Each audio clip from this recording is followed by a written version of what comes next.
నమస్తే వ్యూస్. ఒక 5 మంది చిన్న పిల్లల్ని తీసుకుంటే వాళ్ళలో ఖచ్చితంగా 2 to 3 చిల్డ్రన్‌కి ఐ ప్రాబ్లమ్స్ అనేవి ఇప్పుడు ఇన్నెవిటబుల్ అయిపోయాయి. అంటే కన్సిడరింగ్ ఫ్యాక్టర్స్ ఏదైనా అవ్వచ్చు. మాల్ న్యూట్రిషన్ కానీ ఏదైనా అవ్వచ్చు. బట్ ఆ ప్రాబ్లమ్ అనేది మాత్రం పిల్లల్లో చాలా కనిపిస్తుంది. వాటన్నిటికి రీజన్స్ ఏంటి? దాన్ని మళ్ళీ ఎలా అవాయిడ్ చేయొచ్చు? లేదా ఒకవేళ వచ్చిన పిల్లలకి ఎలాంటి జాగ్రత్తలు తీసుకోవచ్చు? ఏ కైండ్ ఆఫ్ సర్జరీకి వాళ్ళని తీసుకెళ్ళొచ్చు అనేది డాక్టర్ మన్మితా రెడ్డిని అడిగి ఇవాళ మనం తెలుసుకుందాం. She is a pediatric ophthal and squint surgeon. నమస్తే అండి. హాయ్ అండి. హాయ్. ఎలా ఉన్నారు? బాగున్నానండి. గుడ్. థ్యాంక్ యూ అండి. So as I said in my introduction, absolutely right.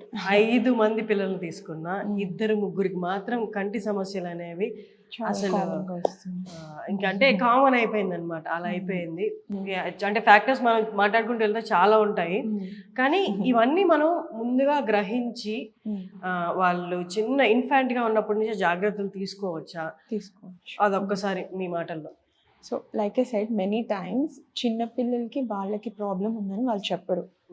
Because వాళ్ళకి ఎంత కనిపిస్తుందో వాళ్ళకే తెలియదు. Whatever they see is normal అని వాళ్ళు అనుకుంటారు. సో యాజ్ పేరెంట్స్ మనం జాగ్రత్తలు తీసుకోవాలి.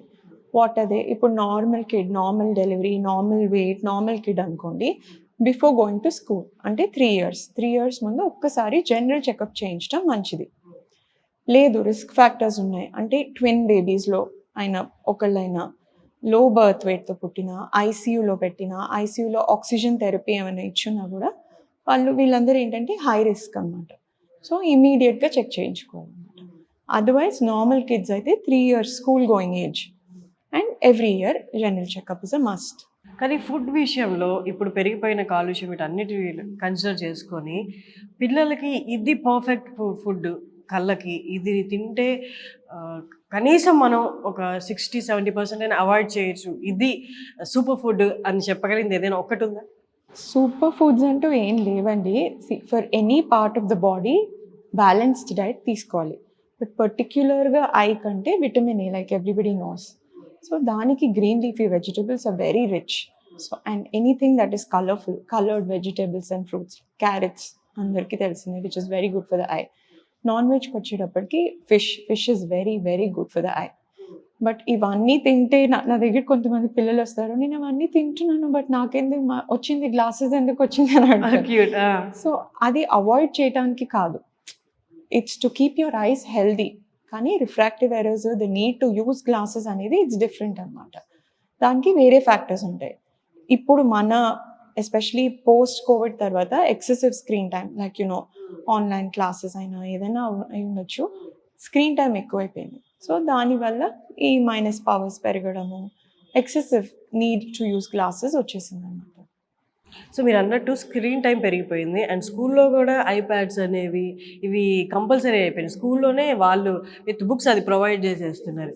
సో ఇది మనం ఎలాగో ఆపలేం కాబట్టి ఏదైనా గ్లాసెస్ ఉన్నాయా ఆ రేస్ని ఆపి కొంచెమైనా కళ్ళని కాపాడడానికి, పిల్లలకి ఐసైట్ లేకుండా ఈ గ్లాసెస్ పెట్టుకుని కొంచెమైనా అవాయిడ్ చేయగలం ఆ రేస్ అనిపించేలా? అట్లాంటి స్పెషల్ మ్యాజిక్ గ్లాసెస్ అయితే ఏం లేవండి. But having said that Blu-ray filter glasses అని వస్తాయి. అవి కూడా పవర్ రాకోకుండా అట్లా, ఇట్స్ నథింగ్ లైక్ దట్. అది ఆ బ్లూరే గ్లాసెస్ మీరు ఏజ్ అయిన తర్వాత డీజనరేటివ్ చేంజెస్ని తగ్గించడానికి అంతే.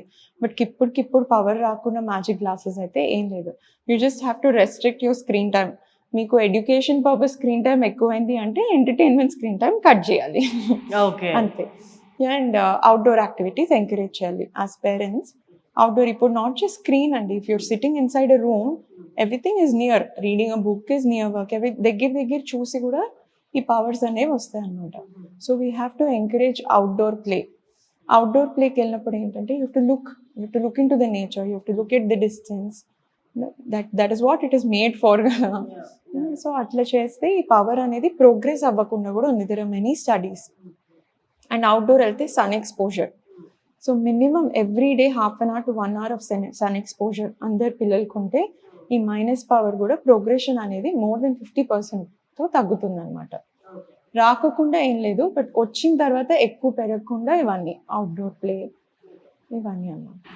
ఐడియల్ అవర్స్ ఏమైనా ఉన్నాయా? ఇంతైతే ఇన్ని hours of time before screen అయితే ఏ ప్రాబ్లం రాదు, అని చెప్పడానికి ఐడియల్ అవర్స్ ఏమైనా ఉన్నాయా? గైడ్ లైన్స్ ప్రకారం అయితే బిలో 2 years అయితే నిల్ స్క్రీన్ టైం అండి, 0 స్క్రీన్ టైం. బిలో 2 years వాళ్ళకి అసలు స్క్రీన్ టైం ఉండకూడదు. మనమేమో అవే చూపించుకొని అది లేకపోతే తినిపిస్తూ ఫుడ్ ఉంటాం. పెట్టలేము. But it's very wrong. Below 2 years immediate family, father mother అట్లా face time for 5-10 minutes is okay, that too not daily. But below 2 years nil screen time. 2 years లోపల పిల్లకి 5 నుండి 10 నిమిషాలే ఐడియల్ అవర్స్ అండి. ఐడియల్ మినిట్స్, అవర్స్ కూడా కాదు, ideal minutes. 10 నిమిషాల కంటే ఎక్కువ ఇవ్వకూడదు అంట. మనం అది కూడా ఎవ్రీడే కూడా కాదు, అప్పుడప్పుడు. అప్పుడప్పుడు 2 to 5 years అయితే half an hour to 1 hour okay. Above 5 years అంటే they have to balance their activities.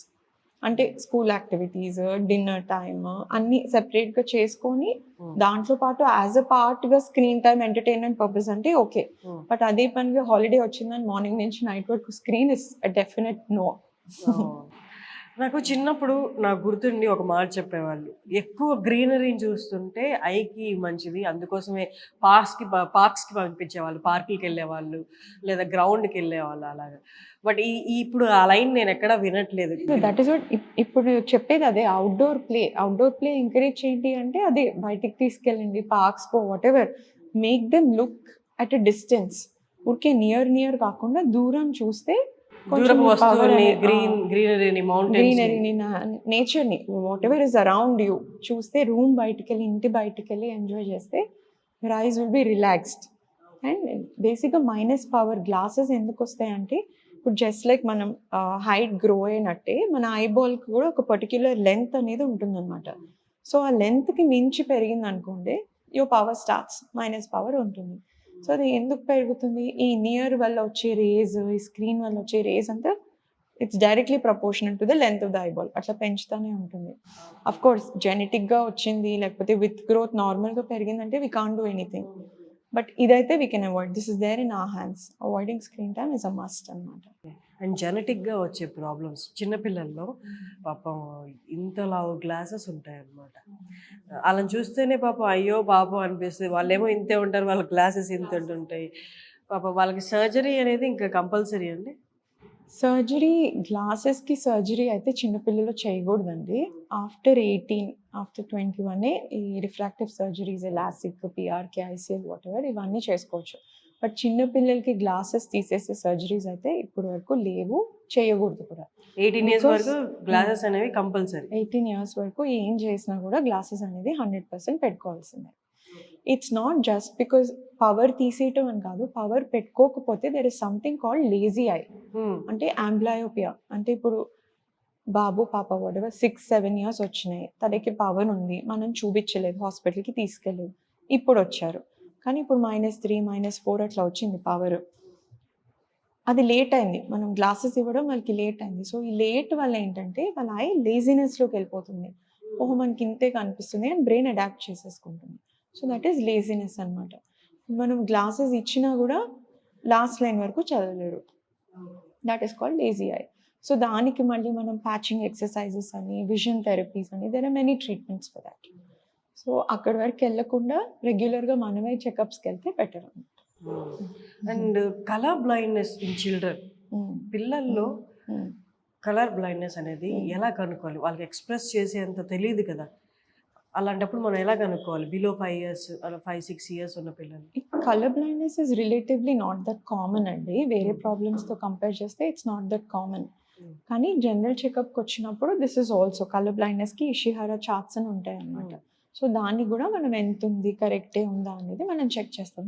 ఇవన్నీ రొటీన్ చెకప్స్లో వచ్చేస్తాయి అనమాట. So that is what I'm saying. Regular checkups is a must. Yearly once. అది 3 years ముందు ఒకసారి, అక్కడి నుంచి ఎవ్రీ ఇయర్ ఒకసారి చేస్తే, బికాస్ కిడ్స్ కెనాట్ టెల్, వాళ్ళకి అన్ని నార్మల్ గానే అనిపిస్తాయి, మనం చూసి మనం డయాగ్నోస్ చేయాలన్నమాట. ఓకే. సో పిల్లల్లో, చిన్న పిల్లల్లో అంటే 6-7-10 years బిలో పిల్లల్లో సర్జరీ చేయాల్సి వస్తే మేజర్లీ ఏ కాజ్ తోటి చేయాల్సి వస్తుంది? అంటే చాలా ఉంటాయి ఐ రిలేటెడ్ ప్రాబ్లమ్స్, కానీ మేజర్ పిల్లల్లో కనిపించే ఏకైక ప్రాబ్లం ఏదైనా ఉంది అంటే సర్జరీకి వెళ్ళే ప్రాబ్లం ఏంటది? బిలో 10 years సర్జరీ అంటే it should be a cataract అండి. ఇప్పుడు శుక్లాలు అంటాం కదా, అది యూజువలీ మనకు తెలిసిందంతా ఏంటి, పెద్దవాళ్ళకి వస్తుంది, ఆఫ్టర్ 60 years తర్వాత వస్తుంది. కొంతమందికి పిల్లల్లో కూడా వస్తుంది అనమాట. పుట్టిన వెంటనే పిల్లల్లో కూడా రావచ్చు. అది శుక్లాలు అనేవి. శుక్లాలు. అది కంజనైటల్ క్యాటరాక్ట్స్ అంటారు అన్నమాట. ఏదో పెరిగేటప్పుడు రావచ్చు. దాన్ని డెవలప్మెంటల్ క్యాటరాక్ట్స్ అంటారు. కొన్నిసార్లు ఏంటంటే దెబ్బల వల్ల రావచ్చు, ట్రోమాటిక్ క్యాటరాక్ట్స్. సో ఇట్లా ఉన్నప్పుడు దానికి ట్రీట్మెంట్ సర్జరీ. ఇప్పుడు క్లియర్గా ఉండాల్సిన లెన్స్ ఒపేక్గా అయిపోయింది, హేజీగా అయిపోయింది అనుకోండి, దానివల్ల పిల్లలు ఎవరైనా చూడలేరు కదా. సో అప్పుడు ఆ లెన్స్ తీసేసి ఆర్టిఫిషియల్ లెన్స్ వేయాలన్నమాట. This is one of the causes. Surgery in young అంటే ఇది. సెకండ్ స్క్వింట్ అండి, మెల్ల అంటాం కదా, దానికి సర్జరీ ఖచ్చితంగా చేయించాలి. ఎస్పెషలీ బిలో 7 years అయితే బెటర్. బిలో 10 years అన్నా చేయించాలి. బైనాక్యులారిటీ అంటాం, అంటే 2 కళ్ళతో చూసే తత్వం అనేది సర్జరీ ఎంత తొందరగా చేస్తే, స్క్వింట్ సర్జరీ, మెల్ల సర్జరీ ఎంత తొందరగా చేస్తే అంత మంచిది అనమాట. ఓకే. అండ్ సీజనల్గా ఐ రిలేటెడ్ ప్రాబ్లమ్స్ వస్తుంటాయి. వింటర్లో మేజర్గా వచ్చే ప్రాబ్లం ఏంటి? దాన్ని మనం ఏదైనా జాగ్రత్తలు తీసుకొని కాషియస్గా ఉండొచ్చు, అవాయిడ్ చేయొచ్చు. అలర్జీస్ అండి. Allergies are very very common in children. ఇప్పుడు జస్ట్ లైక్ కోల్డ్ వచ్చింది అంటే same allergy to the eyes also. వాళ్ళు మీరు గమనించినట్టయితే దే రబ్ దేర్ ఐస్, బాగా ఇచ్చింగ్ కంప్లైంట్ చేస్తారు, they rub their eyes. And 99% of the children are allergic to dust. ఇప్పుడు ఇంత పొల్యూషన్లో ఇంత నేచర్ కూడా ఇట్స్ నాట్ కోఆపరేటింగ్ కదా. సో అంత ఎక్కువ డస్ట్లో దేర్ కంప్లైనింగ్ ఆఫ్ అలర్జీస్. దానికి మనం తీసుకోవాల్సిన టిప్స్ ఏంటంటే చిన్నవండి.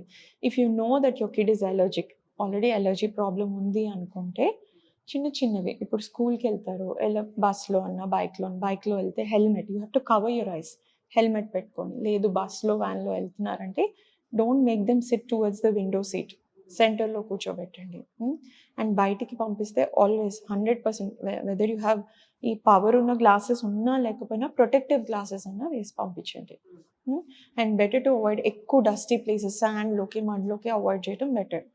ఇన్ కేస్ వెళ్ళినా కూడా వచ్చిన వెంటనే ఐస్ కోల్డ్ వాటర్తో if you wash your face, what ever allergy process ఏదైతే స్టార్ట్ అవుతుందో అది కొంచెం ఆగే ఏదో ఉంటుంది అన్నమాట, టెండెన్సీ ఉంటుంది. అండ్ నేను ఈ మధ్య కాలంలో విన్నాను, నాకు ఈ డౌట్ వచ్చింది. బిలో 6-7 years ఉన్న చిల్డ్రన్ ఫ్లైట్లో ట్రావెల్ చేస్తుంటే, అంటే ఇంకా మనం యూవీ రేస్కి వాటికి దగ్గరగా ఉంటాం కదా, ఇన్ఫ్రారెడ్ వాటికి, సన్కి దగ్గరగా వెళ్తాం కాబట్టి ఎక్స్ట్రా ప్రొటెక్షన్ ఏమైనా తీసుకోవాలి ఐస్కి?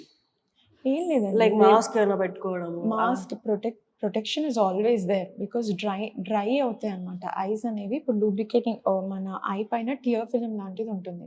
సో మనం అంత ఆల్టిట్యూడ్కి వెళ్ళినప్పుడు dryness is very common. So lubrication అనమాట. చిన్న పిల్లలు అవసరం లేదు, but I think that is more common in adults. చిన్న పిల్లలకి they just have to sleep well, walk, and that's all. Thank you so much.